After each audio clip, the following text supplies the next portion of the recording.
Os livros de 1º e 2º Crônicas. Embora sejam 2 livros separados em nossas Bíblias, essa divisão não é original. Devido ao cumprimento do pergaminho, o livro foi dividido em 2, mas foi escrito como um livro com um enredo coerente.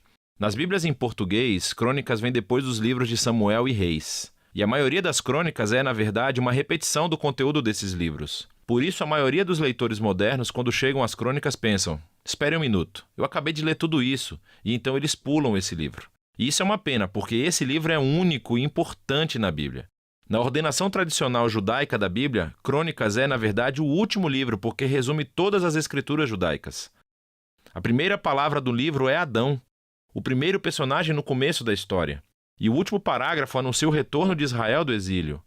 Não sabemos quem escreveu esse livro, mas podemos dizer, a partir dos detalhes, que ele foi produzido por alguém que viveu algumas centenas de anos depois que os israelitas retornaram do exílio babilônico.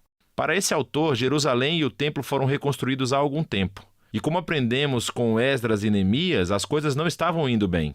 A grande esperança profética era de que a cidade e o templo fossem reconstruídos e que Deus viesse a viver entre o seu povo. O rei messiânico viria e todas as nações viveriam sob o seu governo pacífico, mas nada disso aconteceu. E assim o autor de Crônicas reformulou essas histórias de Davi e Salomão e os reis do passado, a fim de fornecer uma mensagem de esperança para o futuro. E veremos que ele projetou esse livro para enfatizar 2 temas claros. Primeiro, a esperança do futuro rei messiânico, e segundo, a esperança de um novo templo.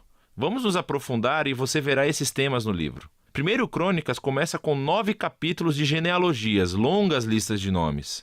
E você vai ler isso e pensar que é meio chato, e pode ser verdade, mas tudo isso é muito, muito importante. O autor está resumindo aqui toda a história do Antigo Testamento, nomeando todos os personagens principais das histórias. E ele molda as genealogias para enfatizar 2 linhagens principais. A primeira é a linha do prometido rei messiânico.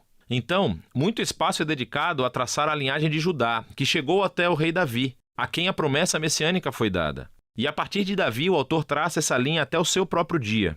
A outra linhagem da família que recebe muita atenção aqui é a do sacerdócio, os descendentes de Arão, que, é claro, serviam no templo. E assim, desde o início, você pode ver os 2 temas principais. Os autores esperam que o Messias venha construir um novo templo, e isso tem raiz nessas antigas genealogias. Depois disso, o autor avança para as histórias sobre Davi. E a maioria dessas são conhecidas do livro de Samuel, mas, novamente, há algumas diferenças muito importantes.